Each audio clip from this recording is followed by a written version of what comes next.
Taiwan के media ने दावा किया कि चीन समंदर में एक ऐसा इलाका बनाने की तैयारी में है जहां सिर्फ उसी की पनडुब्बियां जा सकेंगी।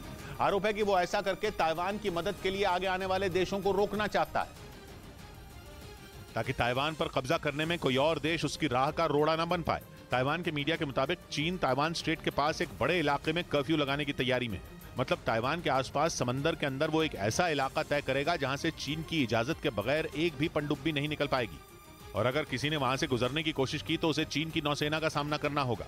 लेकिन ताइवान का मानना है कि चीन बुरी तरह डर गया है, क्योंकि वो अब ये अच्छी तरह से समझ गया है कि अगर उसने ताइवान पर चढ़ाई की तो उसका जीतना मुश्किल हो जाएगा, क्योंकि अब इस लड़ाई में ताइवान अकेला नहीं है, बल्कि उसके साथ अमेरिका भी है, जिसकी नौसेना की ताकत चीन से कई गुना ज्यादा है। और फिलहाल अमेरिकी नौसेना की एक टुकड़ी ताइवान के पास ही फिलीपींस के साथ युद्धाभ्यास भी कर रही है, जिसके बाद चीन को यह डर सताने लगा कि अमेरिका किसी भी वक्त ताइवान में भी डेरा जमा सकता है। माना जा रहा है कि इसी वजह से वो समंदर में एक ऐसा इलाका बनाने की जुगत में लग गया है जहां किसी और देश की पनडुब्बियों को जाने की इजाजत नहीं होगी। उधर पश्चिमी मीडिया का दावा है कि चीन ने सिंगापुर में जारी संयुक्त सैन्य अभ्यास के लिए अपने 2 जंगी जहाज भेज दिए। वहां दक्षिण चीन सागर में चीन और सिंगापुर की नौसेना मिलकर अभ्यास कर रही है, जिसमें अब चीन का फ्रिगेट जहाज यूलिन और समंदर के अंदर मौजूद बारूदी सुरंगों को ढूंढने वाला जहाज शिबी हिस्सा लेंगे। पश्चिमी मीडिया का दावा है कि चीन ने सिंगापुर से दोस्ती बढ़ाने के लिए अपने इन खतरनाक जहाजों को वहां भेजा, ताकि दक्षिण चीन सागर में उसका दबदबा बना रहे।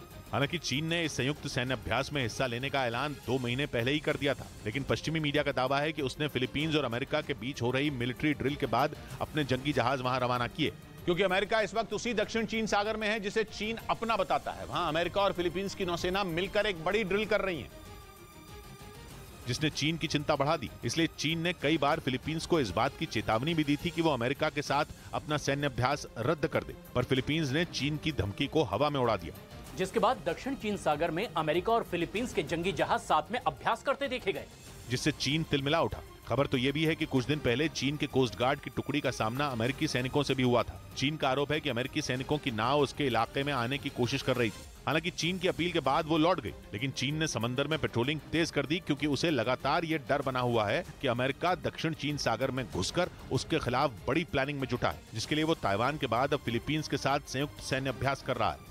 इधर जम्मू कश्मीर के सांबा से हैरान कर देने वाला एक वीडियो सामने आया। वहां एक कार ने एक स्कूटर को टक्कर मार दी। पूरी घटना वहां लगे सीसीटीवी कैमरे में रिकॉर्ड हो गई, जिसमें वो कार और स्कूटर को पीछे से जोरदार टक्कर मारती दिखाई दी। इस घटना का जो वीडियो सामने आया उसमें सड़क से एक मिनी बस जाती दिखी। इसी दौरान एक स्कूटर भी आता नजर आया। जैसे ही वो कुछ दूरी पर पहुंचा, पीछे से आ रही एक तेज रफ्तार कार ने उसे जोरदार टक्कर मार दी, जिसकी वजह से स्कूटर सड़क किनारे जा पहुंचा, जबकि स्कूटर सवार जमीन पर गिर गया। टक्कर मारने के बाद कार ड्राइवर रुकने के बजाय